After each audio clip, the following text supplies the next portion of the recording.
जो मेरे नौजवान मेरी ये वीडियो पूरी देखना, जो खाली जुमा की नमाज़ पढ़ते हैं, उनके लिए बहुत ख़ास वीडियो है कि खाली हम जो जुमा की नमाज़ पढ़ते हैं, तो क्या आपको मालूम है कि मेरी जुमा की नमाज़ हुई है?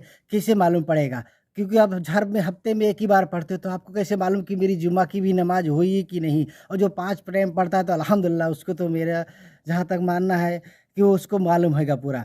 तो मेरे भाई जो खाली जुमा का नमाज़ पढ़ते हैं, तो आपको क्या मालूम है कि आपका गुस्ल है? क्या आपका वुज़ू है? क्या आपका गुस्ल हुआ? कि गुस्ल नहीं तो वुज़ू नहीं और वुज़ू नहीं तो नमाज़ नहीं, तो आप मस्जिद में कैसे चले गए? आपका गुस्ल नहीं, वुज़ू नहीं, फिर नमाज़ पढ़ने कैसे चले गए? मैं मानता हूँ आप सब करके जाते हो, मगर उसका फ़राइज़ क्या है, ये नहीं मालूम है। किस तरह नहाना चाहिए, ये भी नहीं मालूम। किस तरह पाक होना चाहिए, ये भी नहीं मालूम हमको। जो काश मस्जिद के सामने या मस्जिद के गेट पे इमाम खड़ा होकर हर एक मुक़्तदी से पूछ ले, आज के दौर में हर एक नौजवान से पूछ ले, क्या आपका गुस्ल है? क्या आपका वुज़ू है? तो ये मेरा जहाँ तक मानना है कि चंद चंद हज़रात खाली जवाब दे पाएँगे, बाकी नहीं दे पाएँगे, गुस्ल क्या है? बहुत से लोग को तो मालूम ही नहीं गुस्ल क्या है। तो मेरे भाइयों, सीखना बहुत ज़रूरी है। सीखिए, यूट्यूब पे सोशल मीडिया पे हर एक चीज़ वीडियो रखिए, आप उससे सीखिए। आइए हम आप मिलकर सीखते हैं इंशाअल्लाह। मैं बताने की कोशिश करता हूँ, मेरी वीडियो पूरी देखिए, इंशाअल्लाह आपको गुस्ल और नापाकी इंशाअल्लाह पूरा तरीका मालूम हो जाएगा। मैं शुरू से बताना चाहता हूँ कि किस तरह नहाया जाता है, किस तरह पाक रहना चाहिए, वुज़ू से लेके गुस्ल से लेके वुज़ू तक हर चीज़ इंशाअल्लाह बताऊँगा। और इंशाअल्लाह दोबारा आप किसी की वीडियो देखने की आपको ज़रूरत नहीं पड़ेगी। इंशाअल्लाह आप जो मुझसे मेरी वीडियो देखते हो, आप मेरी वीडियो देखिए और इंशाअल्लाह पूरा वीडियो देखिए। आपको इंशाअल्लाह वुज़ू तरीका, काश कोई पूछ लिया कभी, भले हम नमाज़ नहीं पढ़ते हैं, मगर कोई पूछ लिया कि आपको वुज़ू कितना है, वुज़ू मालूम है, गुस्ल मालूम है, तो हम जवाब नहीं दे पाते हैं। यहाँ तक कि पहला कलमा नहीं मालूम है, पहला कलमा की तर्जुमा नहीं मालूम, तो मेरे भाई क्या कर रहे हो? चलो अभी तक जो गया, गया, मगर अब तो नया साल आया 2024 में, अब तो सीख लो मेरे भाई। अपने रब को क्या मुँह दिखाओगे कि दुनिया में हमने क्या किया? नमाज़ नहीं पढ़ा, तो कम से कम याद तो रखो। कोई जब मैंने वीडियो देखा कि 50 साल के 60 साल के बुजुर्ग से पूछ रहे हैं, उनको गुस्ल का वुज़ू का तरीका नहीं मालूम। अरे भाई, तो उनकी तो उम्र ख़त्म हो गई, मगर आज के दौर में हर एक आदमी के पास मोबाइल है, सोशल मीडिया का ज़माना है और एक से एक वीडियो वलमा हर एक वीडियो यूट्यूब पे मिल जाएगा। जो भी सर्च करो आप गूगल वीडियो यूट्यूब पे मिल जाती है। किसी के पास जाने की ज़रूरत नहीं, आप उससे देख-देख के सीख सकते हो। तो आइए हम आप शुरू करते हैं। जो मेरी वीडियो अच्छी लगे तो आप पूरा वीडियो देख कर जाइए और लाइक सब्सक्राइब करिए, फॉलो करिए। अस्सलाम वालेकुम वरहमतुल्लाहि वबरकातुहू। मेरे नौजवानों भाई, मैं आज बहुत से मुझे बहुत अफ़सोस हुआ। मैंने एक वीडियो देख रहा था कि बहुत से उलमा इकराम हैं हिंदुस्तान के, जो गाँव-गाँव जाकर, घर-घर जाकर दीन की बातें फैलाते हैं और सवाल-ओ-जवाब करते हैं। तो चंद बुज़ुर्ग बैठे थे 2-3, उनसे सवाल किया गया, तो बहुत अफ़सोस की बात है कि वो फ़र्ज़ के जो 5 वक़्त की नमाज़ है, वो भी नहीं बता पाए। उनको गुस्ल पूछा गया, तो वो भी नहीं बता पाए। कोई कुछ बता रहा है, कोई कुछ बता रहा है। दोपहर में बोलते हैं कोई 18 रकात है, कोई 12 रकात है। बहुत अफ़सोस की बात है, मगर मेरे भाई, मेरा कहने का मतलब है कि चलो बुज़ुर्ग थे, नहीं बड़ बचपन में इतना, मगर आज के दौर में अल्हम्दुलिल्लाह हर एक गाँव में, हर एक मुल्क में, हर एक कस्बे में एक न एक हाफ़िज़ मौलवी रहता है, तो आप उससे सीखो। मगर हम कभी जाते नहीं हैं, पूरा दिन इधर-उधर बैठे रहते हैं, मगर उसके पास जाने की यानी वीडियो बने रही है। मैं बता रहा हूँ कि आपको बकवास लगेगा, मगर मैं आ रहा हूँ मेन टॉपिक पर। मैं बता रहा हूँ कि शायद इंशाअल्लाह आपको भी सब सोचना नहीं है। तो मेरे नौजवान हैं जो भाई, वो ज़रूर सीखें। नमाज़ नहीं पढ़ते हैं, मगर उस मसाइल तो मालूम होना चाहिए कि हमें किस तरह पाक है, किस तरह नापाक है, तो हम ऐसे नहा लिए, किस तरह चला गया। आइए शुरू करते हैं। बिस्मिल्लाहिर्रहमानिर्रहीम। मेरे भाई, जब हम शुरू से मैं बताता हूँ, जब हम नापाक रहें, अब नापाक हो गए, जैसे शादीशुदा है या कोई भी नापाकी, तो आप जानते हो कि नापाक किस तरह होता है, मिस्त्री करने से या और कोई मतलब ऐसा हो गया ना, मतलब तो नापाकी। अब आपका कपड़ा जो पहने हो, तो क्या वो कपड़ा पहनकर आप नहा सकते हो? और नहाने के बाद क्या आपका गुस्ल होगा या आप पाक हो जाओगे? जी, तो मेरे भाई नहीं। जो आप कपड़ा आज के दौर में तो 4-5 जोड़ी कपड़ा सबके पास रहता ही है। जी, 4 से 5 जोड़ी सबके पास रहता है। कौन ऐसा बंदा नहीं कि आज के दौर में कपड़ा नहीं है, ठीक? तो सवाल यही है कि जब कपड़ा पहने हो, नापाक हो आप, तो आप उस कपड़े को उतार दीजिए। जी, उस कपड़े को जैसे आपके पास हर घर में लैट्रिन बाथरूम है, जी।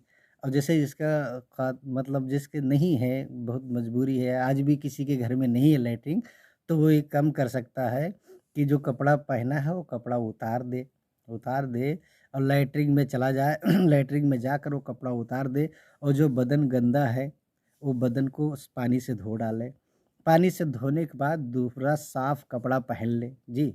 दूसरा साफ कपड़ा पहन कर फिर वो आकर चाहे बाहर ही नहाते हैं, जैसे गुस्लखाना वज़ू है, गुस्लखाना नहीं है, तो वो गुस्ल लैट्रिन में भी जाकर आप कपड़ा बदल गुस्ल कपड़ा वो निकाल दीजिए और उतना जितना गंदा जहाँ गंदगी लगी हो बदन को साफ धो लीजिए साफ धो लीजिए, फिर आप बाहर आकर नहाइए। और नहाना है जैसे हर एक मुसलमान को नहाना, जो बाहर खुले में नहा रहे हैं, तो मेरे भाई घुटना ज़रूर बंद होना चाहिए। आजकल हम लोग ऐसे बहुत से नौजवान हैं तो खाली चड्डी पहन के भी नहा लेते हैं और नहा कर फटाफट नमाज़ पढ़ने चले जाते हैं। तो मेरे भाई आपका गुस्ल नहीं तो वज़ू नहीं, फिर नमाज़ कैसा होएगा?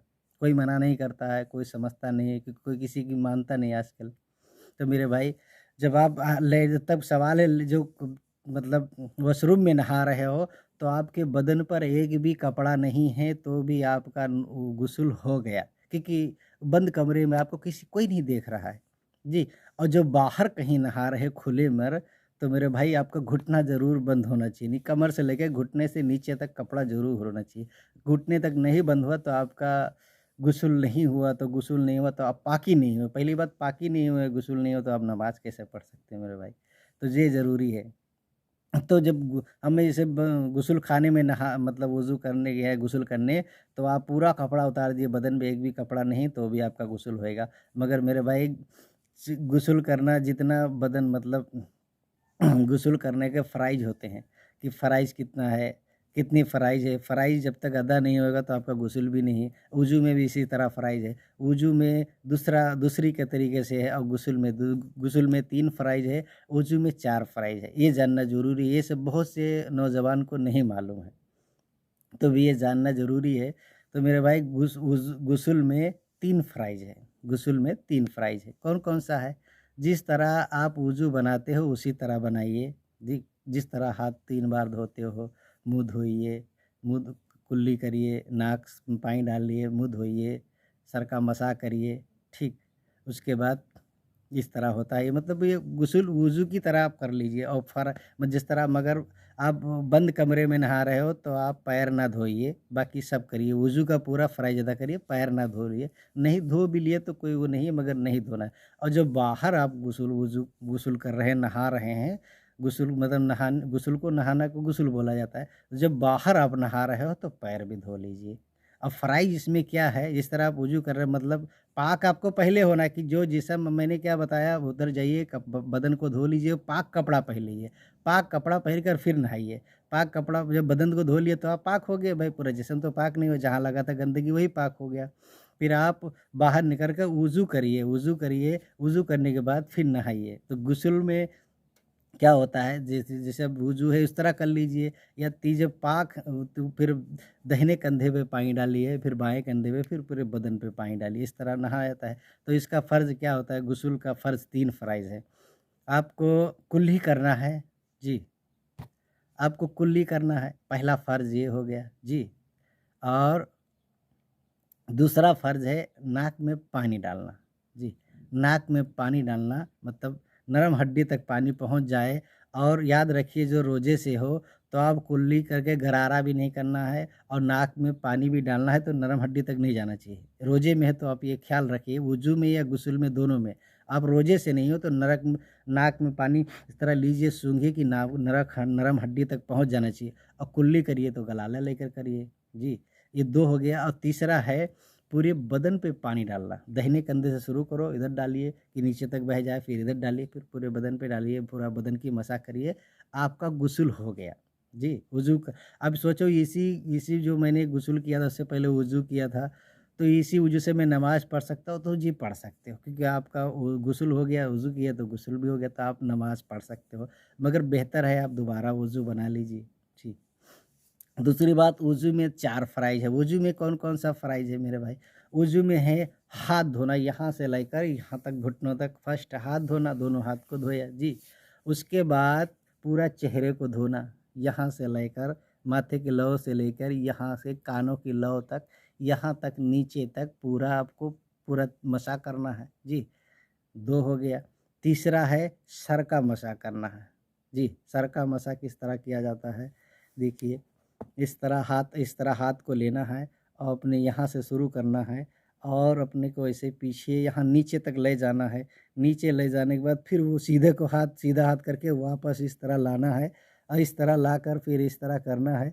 इस तरह करके फिर यहाँ लाकर फिर ये शहादत की उँगली अपने कानों में ऐसे घुमाना है अच्छे से। फिर ये अंगूठे से पूरे कान के पीछे से घुमाना है, इस तरह हो गया। फिर ये उल्टा हाथ करके, ये हाथ अलग ही रखना, उल्टा हाथ करके फिर इस तरह गर्दन की मसाज करना है। जी, ये 3 हो गया और चौथा जो मसा है, चौथा फ़र्ज़ है वो पैर धोना। जी, तो आप मेरा ध्यान है कि आप समझ गए होंगे इन मसाइल। तो मतलब ये 2 चीज़ ज़रूरी है वुज़ू में। यही गलती यही हम नहीं जान पाते हैं, तो हमारी नमाज़ भी नहीं होती, हम समझ भी नहीं पाते हैं कि हम नमाज़ पढ़े कि नहीं पढ़े। तो मेरे भाई ये ज़रूरी है। दोबारा मैं बता देता हूँ कि गुस्ल में 3 फ़र्ज़ है और वज़ू में 4 है। जी, अब याद रखें, कभी हो सकता है कोई किसी से आपने भले आप नमाज़ नहीं पढ़ते हो मगर कोई सवाल कर ले कि आजकल गाँव-गाँव में उलमा लोग दो जा रहे हैं, मतलब अच्छी बात है, बहुत अच्छा लगता है वीडियो देखने के देखता हूँ। एक सलमा वो मतलब फ़ारूक ऐसा कुछ हज़ारी हैं, उनकी वीडियो देखते रहता हूँ। अल्हम्दुलिल्लाह हिंदुस्तान के उनके बहुत अच्छे 11,000 तो कुछ ऐसा फॉलोवर हैं उनके, बहुत उनकी वीडियो बहुत अच्छी लगती है, बहुत प्रेम से बोलते हैं और लोग उनकी बातें भी मानते हैं। और ऐसे बहुत से, एक पावर इस्लाम है, पावर इस्लाम वीडियो, वो भी हज़रत वो भी जाते हैं, तो बहुत ऐसी वीडियो है 2-3, तो मेरे भाई देखा करो। और मतलब फिर दोबारा बता देता हूँ, गुस्ल में 3 फ़र्ज़ हैं। पहला क्या है? कुल्ली करना, नाक में पानी डालना और पूरे बदन पे पानी डालना। कुल्ली करना, नाक में पानी डालना और पूरे बदन पे पानी डालना। जी, मतलब दाहिने कंधे शुरू करो, बाएँ कंधे पे। ये मतलब गुस्ल का फ़र्ज़ हो गया। जी, और वुज़ू में है हाथ धोना, चेहरे को खूब अच्छे यहाँ से यहाँ तक चेहरे को धोना, तीसरा सर का मसा करना और चौथा पैर धोना, पैर जिसको हम धोना बोलते हैं। तो इस तरह जब आप वुज़ू करोगे तो बाकी सब शुरू से धोना है आपको, 3-3 बार हर चीज़ धोना है, यहीं से शुरू करना है। वो तो सबको मालूम है, मगर मसला क्या है, करते सभी हैं, मगर उनको ये नहीं मालूम कि फ़र्ज़ क्या है इसमें और सुन्नत क्या है। तो बाकी जो गुस्ल में बताया गया फ़र्ज़, जी, बाकी सुन्नत है, और जो वुज़ू में बताया गया फ़र्ज़, उसमें बाकी सुन्नत थोड़ा-सा फ़र्क है। जी, तो मेरा जहाँ तक मानना है कि आप समझ गए होंगे मेरी वीडियो देखकर, और आप मेरी बात अच्छी लगी हो तो कमेंट करके बताइए कि मैं जो काम कर रहा हूँ अच्छा कर रहा हूँ कि नहीं, और इसमें जो कुछ गलती हुआ है तो आप कमेंट करके ज़रूर बताइए। इंशाल्लाह दोबारा मैं कोशिश करूँगा अच्छी वीडियो बनाने के लिए। आप लोग सपोर्ट करिए तो हौसला मिलता है, कमेंट करोगे, लाइक करोगे तो मालूम पड़ता है। सब्सक्राइब भी कर लीजिए, मैं भी आपके जैसा हूँ, तो मुझे भी शौक़ है दीनी दीनी खिदमत करने का, मगर जब तक हौसला नहीं मिलेगा, मेरी वीडियो कोई देखेगा नहीं, मालूम नहीं पड़ेगा कि आप लोग देख रहे हो मेरी वीडियो, नहीं समझ रहे हो, तो मुझे भी कैसे मालूम पड़ेगा ना, जब देखोगे तब आगे जोश बढ़ेगा देखने के लिए। ठीक है, जो बोलने कहने में जो इसमें गलती हो है तो अल्लाह ताला मुझे माफ़ करे। आप लोग से माज़रत चाहता हूँ। अस्सलाम वालेकुम रहमतुल्लाहि व बरकातहू।